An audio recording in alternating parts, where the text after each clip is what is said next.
Um, okay, so I'm going to start with the beginning of the adventure. Yeah, obviously, it was in Gorges, and it was Philippe de Normandie in 1993 who started first to collect all the data from the patients who underwent neuroorthopedic surgery, but for some of them it was about HO, so heterotopic ossification.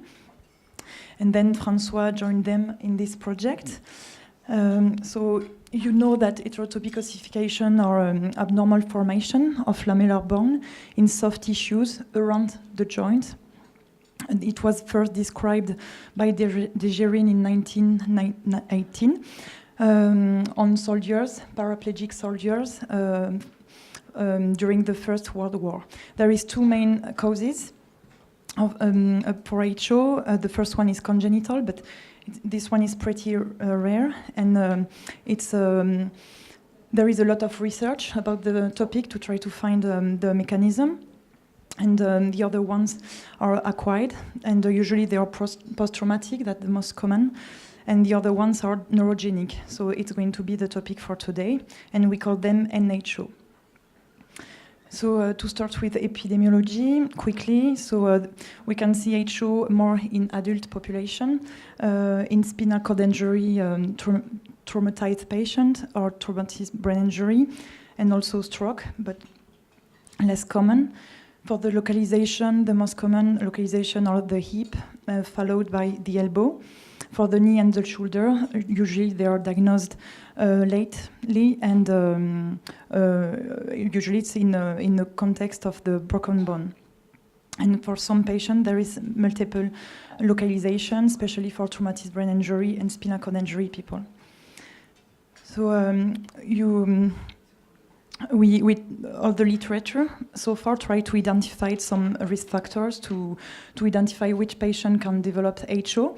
So it's a little bit hard because all the human literature is retrospective, and so those risk factors identified for spinal cord injury people are complete lesion, eye injury, pneumonia, pressure ulcer, and venous thrombosis. For traumatic brain injury population, automatic dysregulation is a risk factor to develop HO, and in both of the population, we know that the trauma severity, the bone fracture with surgical treatment, muscle spasticity, urinary tract infection, and immobility can also lead to develop HO. And for spinal cord injury people, we know that specific physiotherapy delayed and admission into specialized rehabilitation service delayed can also be a risk factor to develop HO. So usually the clinical symptoms are at an early stage very hard to identify because they are specific. It's inflammation symptoms or pain or reduction of the range of motion. And obviously, first we have to exclude another diagnosis that can be worse for the patient. And after 3 months, so at the late stage, all those symptoms, you can say the inflammatory symptoms are gone, but you can see pain, palpable mass, ankylosis, or even worse, some complications caused by HO, such as vascular and nerve compression, bed sore, or increased spasticity. So to make the diagnosis, up to date, we didn't find any relevant laboratory screening parameters to dose in blood patient, for example. So we use usually X-ray first. So we perform an X-ray first because it's easy to obtain. But we know that an early stage, for instance, 1 month after the trauma, there is no abnormalities on the X-ray. 3 months later, you start to see some bone around the joint, so here the hip, and at the last stage, you can see mature appearing bone.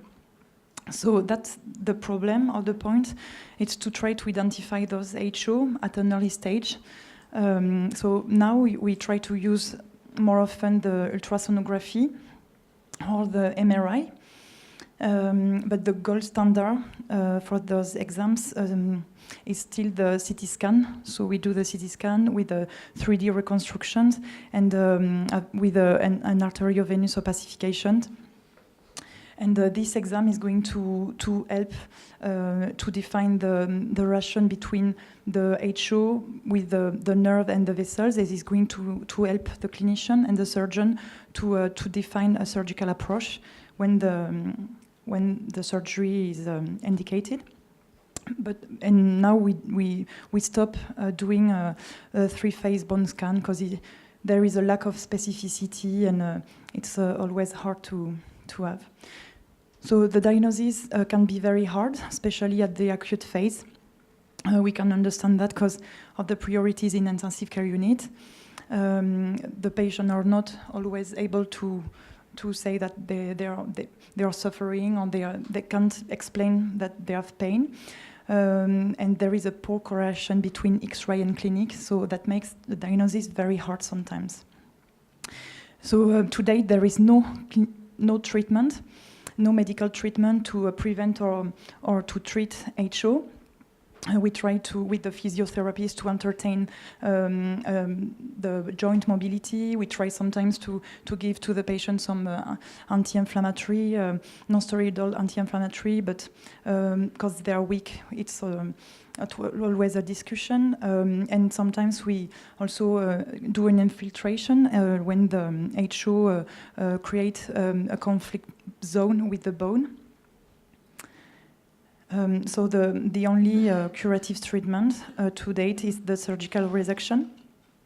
The indication is made with the surgeon and the physician when the HO is knowing, and it's always an agreement between the medical team and the patient.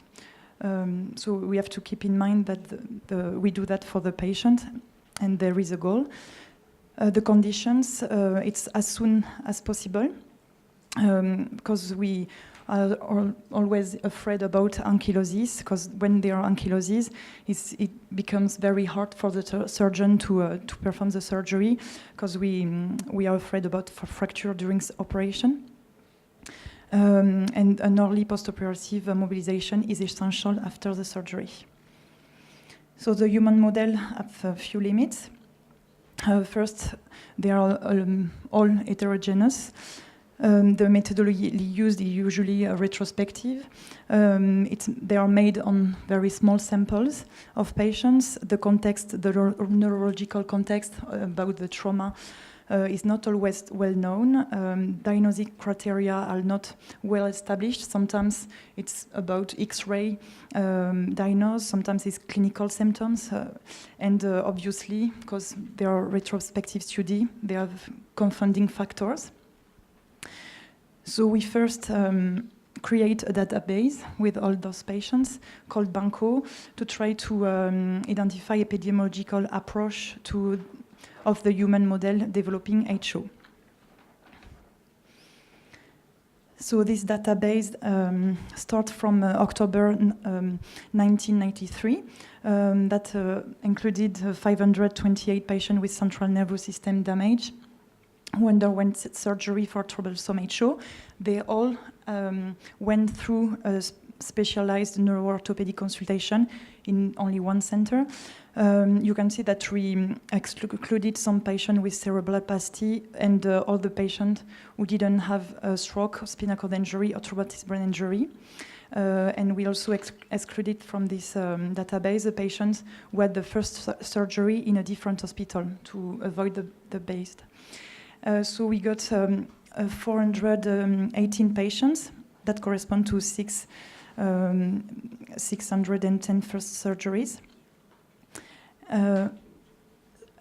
So we first, in one paper, we first described this database, and we try to find if there is a correlation between surgery and delay,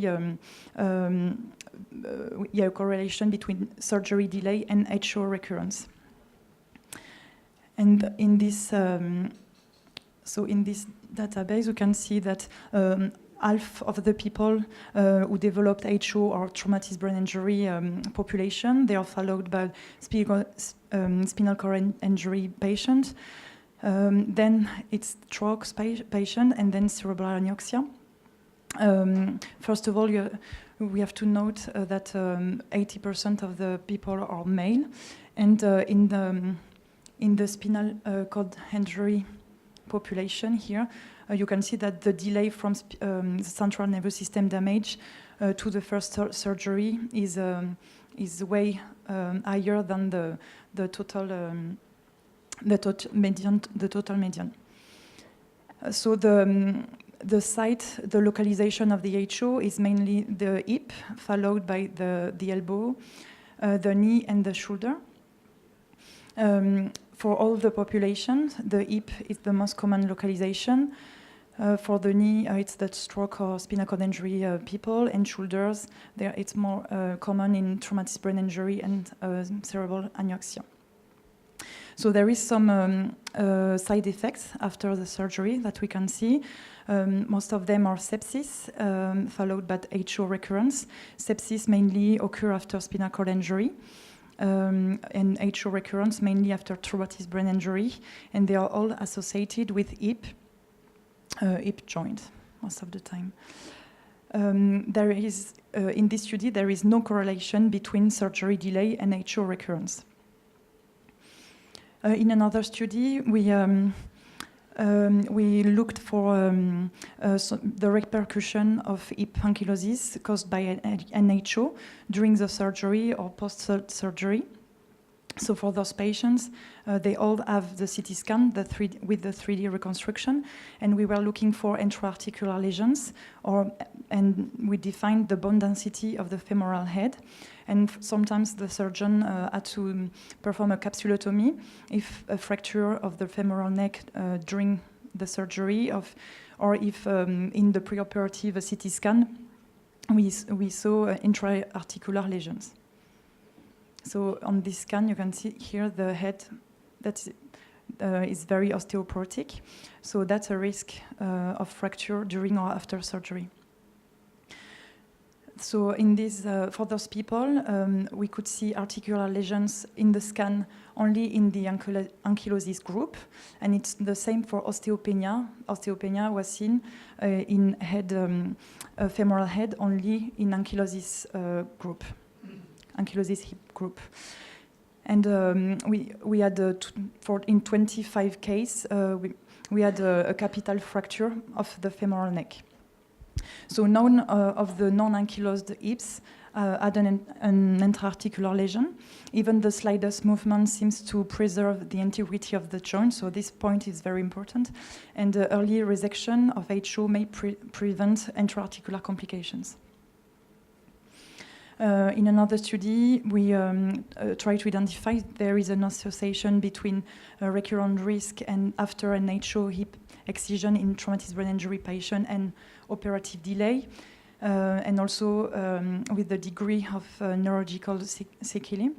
So to determine the neurological sequelae, we were based on the Garland classification, which combine cognitive deficits and physical disability.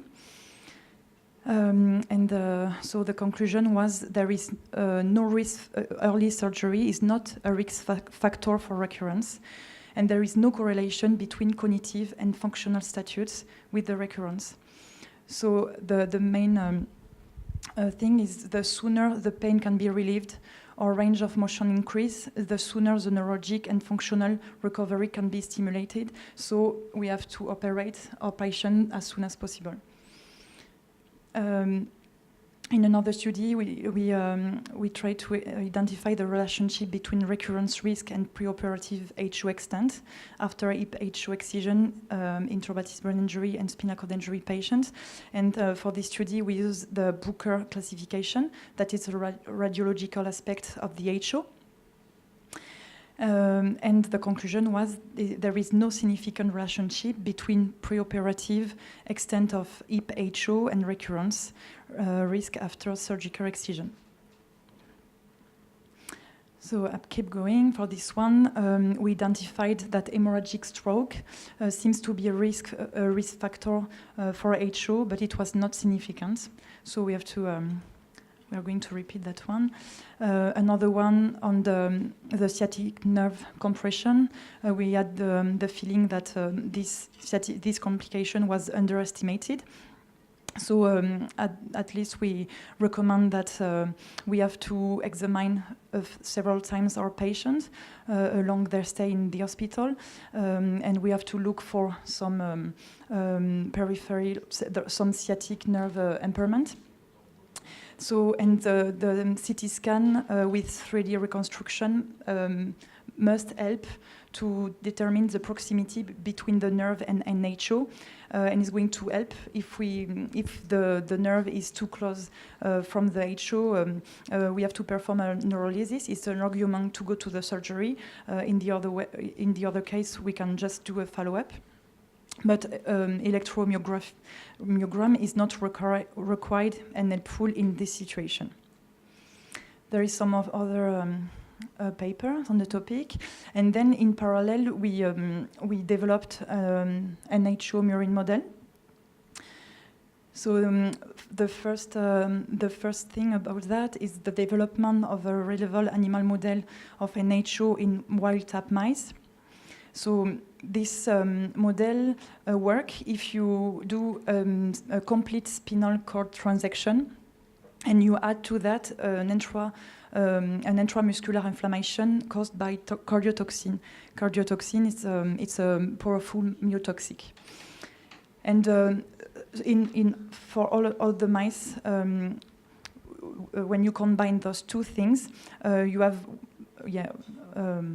almost 100% of the mice develop HO. But if you have only spinal cord injury or only the injection, the cardiotoxin injection in the muscle, the mice don't develop HO. Then we show that inflammatory macrophages play an important role in bone formation. So when you deplete macrophages, with a clodronate-loaded liposome, the size of NHO decreases more than 11-fold. And when you deplete just osteoclast, the NHO size is bigger. So that shows that phagocytic macrophages recruited in the inflamed muscle trigger NHO development subsequent to spinal cord injury. And also osteoclast is playing a protective role. And now we also showed that NHO is real bone with osteoblast, osteoclast, and also bone marrow. Then we show also that muscles progenitors isolated from naive muscle display osteogenic potential. And in this plate, there is all mineralized cells. So when you culture in osteogenic conditions muscle progenitor cells, they can be satellite cells, interstitial cells. They are all capable to turning into bone in 2 to 3 weeks. Then we also show that there is a systemic factors promoting ossification that might be released after spinal cord injury. So on the first row, you can see that. So we performed a spinal cord injury as that the usual model, but instead of injecting the cardiotoxin in the upper limb, in the hamstrings, we inject the cardiotoxin in the upper limb, and even if this member is not paralyzed, the mice developed HO. And the other experiment that we got, it's when you put in culture muscle cells in those whales, and you put some plasma from the mice after spinal cord injury and cardiotoxin, you also mineralized your muscle cells. So all those studies demonstrated that mouse model is essential to understand more about NHO pathophysiology. Obviously, there is still more studies going on right now, and here it's all the organization around neuroorthopedic and NHO. Thank you.